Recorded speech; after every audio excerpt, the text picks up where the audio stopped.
Hello, so we're going to do a short video on Pilates Set Up. So we'll start off with our feet together and keeping your heels together. Take your toes out to 5 to 1, if you imagine on a clock face. Lift your heels up without, we're trying not to rock the ankles to either side. Bring the heels behind the toes, lower them down. Just have a look down at your feet. It should be hip width and parallel, and you should have an arch under your feet. So what do we say, Tracy? Marbles underneath your instep, or maybe some grapes, raspberries. Okay, some soft fruit. Then push your knees right back until you feel your thighs tighten up. So hyperextending your knees, and then bring your knees slowly forward until you feel that tightness in your thighs going. You've got a nice little bit of give or softness in the knees. And we're going to set up a level pelvis now. So we're going to put hands in front and behind. Lower back and tummy. We often show it with hands on the pelvis, on the bone bit at the front and the back. You can do that as well. And there are different ways of doing this. Some people do it with the hand on the sternum and on the abdomen as well, but we'll try this way. Okay, so try and relax your buttocks, upper body nice and still. Imagine a bowl of water in your pelvis and tip a little out the front. So arching your lower back there, and tip a little bit out of the back so that the lower back is flattened now. So keep going. Remember, try not to sort of tense into your backside, upper body nice and still. Just think about what muscles are working there. Don't worry if you don't move very far. Yeah, even a tiny bit of movement. They're really good for your lower back. This sort of disassociation, trying to get that lower spine moving without upper body moving, really good for you. So even a tiny movement is fine, is great. And gradually reduce it until you feel you're in with a level pelvis in what we might call a neutral spine. Okay, so that it's neutral in the lumbar, which should help give you that neutral spine in your upper back, your thoracic and your cervical spine. Okay, so I'm trying to remember that neutral feeling. Hands down by your side, so frequently hands end up hanging forward. So bring them down by your side, just tap your middle finger against the side of your leg to make sure they're not hanging forward. Now shoulder position, so bring the shoulders gently up towards the ears, draw them gently back and then pull them gently down. So not too much tension, so we don't want this sort of military stance where you're really heaving them back, that just blocks movement. So just a little bit of tension, should feel like there's a V in the top of your back. You might feel a bit more opened here as well if you're quite tight here. Opening the front up a little bit. Is it really important that you engage these muscles here. If you just use the upper back muscles in between your shoulder blades, they can get quite tight. Nice long neck, chin resting on the shelf but chin poking in. So the bad news is think about making a double chin. So just avoiding that kind of head poking forward position. However, if it starts to hurt your neck because your neck's not used to that position, just moderate it. It shouldn't be in any pain. No. Just gradually build up to that position. Thank you, Tracy.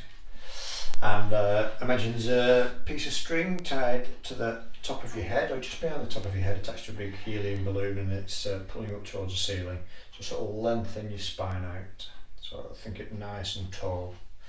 So try and remember that posture. That's a nice starting point, but now we'll check your breathing. So either fingertips together on the bottom of your rib cage. If it feels easy, you can take the hands a bit wider, or even backs of your hands on the side of your rib cage. But don't forget that shoulder position, so don't suddenly lose that shoulder position that we achieved earlier. So we're going to try and get sideways expansion of your rib cage. Take a nice deep breath in through your nose. Maybe imagine breathing into your armpits. And open your mouth, breathe slowly out through your mouth, and really try and empty your lungs. Nice deep breath again in through your nose. Imagine breathing into the armpits, and keep going. Breathe out through your mouth. If you start with your fingertips together, as you breathe in, you should be able to bring them apart eventually. It does take a bit of work sometimes to train the muscles around your rib cage to work properly. So Tracy's doing that nicely. She's avoiding lifting the shoulders. Lifting the shoulders associated with tension, and it also destabilises the rest of your body a little bit. And we're not at this stage breathing into the stomach. Okay, we only do that in a class if we want to relax, but we're getting a rib cage moving. Okay, keep breathing in through your nose, out through your mouth. Put one hand with your thumb in your belly button and the other hand just above.